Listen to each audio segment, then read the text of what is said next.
तैयार रहिए।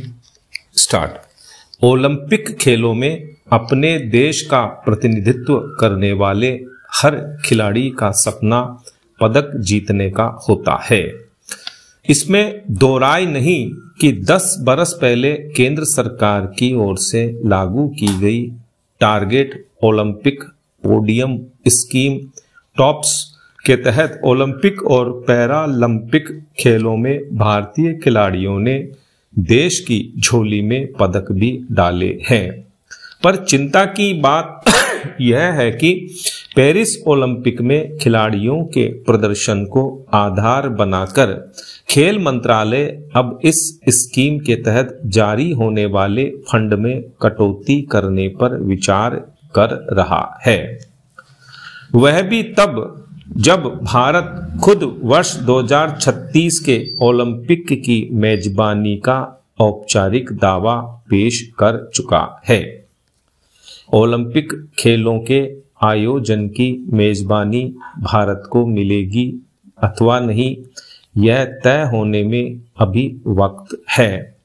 लेकिन यह भी सच है कि इन खेलों का आयोजन करने वाले देश में अत्याधुनिक खेल सुविधाओं और दूसरी आधारभूत सुविधाओं का व्यापक विस्तार हो जाता है। दुनिया को भी ओलंपिक आयोजन की मेजबानी के माध्यम से बड़ा संदेश जाता है, सो अलग। इसके बावजूद ओलंपिक आयोजन का दावा पेश करने के दौर में ही टारगेट ओलंपिक पोडियम स्कीम से हाथ खींचने की खेल मंत्रालय की मंशा को सर्वथा विपरीत कदम ही कहा जा सकता है।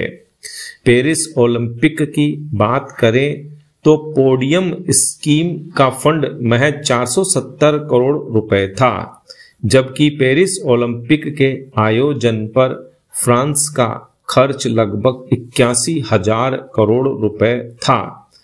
वर्ष 2036 के ओलंपिक आयोजन में खर्चों का अनुमान लगाया जाए तो यह आज से 2 से 3 गुना ज्यादा ही होगा।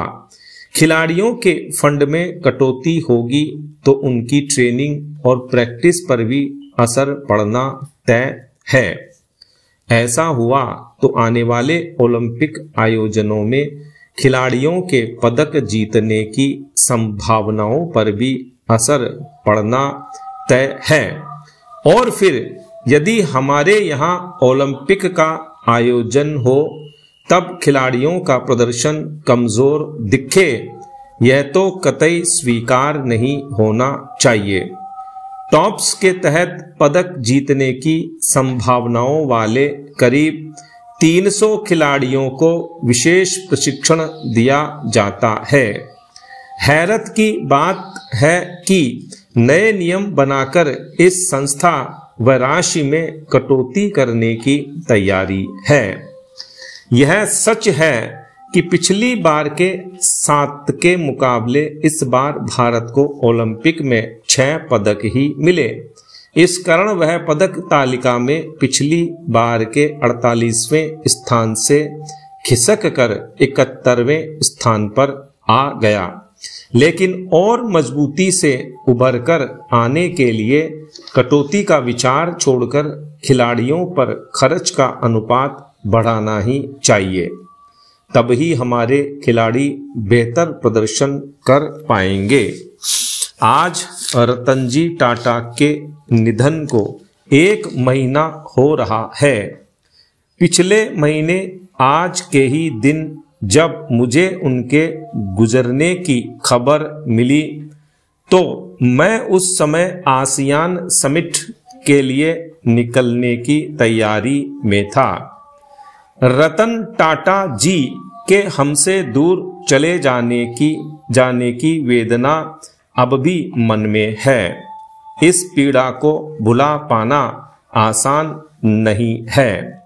रतन जी टाटा के तौर पर भारत ने अपने एक महान सपूत को खो दिया है, एक अमूल्य रत्न को खो दिया है।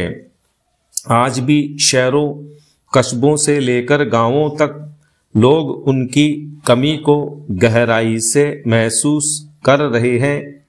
हम सबका ये दुख साझा है, चाहे कोई उद्योगपति हो, उभरता हुआ उद्यमी हो या कोई प्रोफेशनल हो, हर किसी को उनके निधन से दुख हुआ है।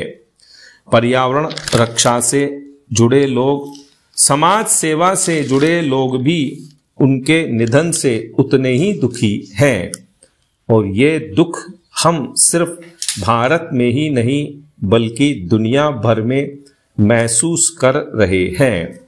युवाओं के लिए रतन टाटा एक प्रेरणा स्रोत थे। उनका जीवन, उनका व्यक्तित्व हमें याद दिलाता है कि कोई सपना ऐसा नहीं जिसे पूरा ना किया जा सके, कोई लक्ष्य ऐसा नहीं जिसे प्राप्त नहीं किया जा सके। रतन जी टाटा ने सबको सिखाया है कि विनम्र स्वभाव के साथ दूसरों की मदद करते हुए भी सफलता पाई जा सकती है। रतन टाटा भारतीय उद्यमशीलता की बेहतरीन परंपराओं के प्रतीक थे। वह विश्वसनीयता, उत्कृष्टता और बेहतरीन सेवा जैसे मूल्यों के अडिग प्रतिनिधि थे। उनके नेतृत्व में टाटा समूह दुनिया भर में सम्मान, ईमानदारी और विश्वसनीयता का प्रतीक बनकर नई ऊंचाइयों पर पहुंचा। इसके बावजूद उन्होंने अपनी उपलब्धियों को पूरी विनम्रता और सहजता के साथ स्वीकार किया। दूसरों के सपनों का खुलकर समर्थन करना, दूसरों के सपने पूरा करने में सहयोग करना, ये रतन टाटा के सबसे शानदार गुणों में से एक था।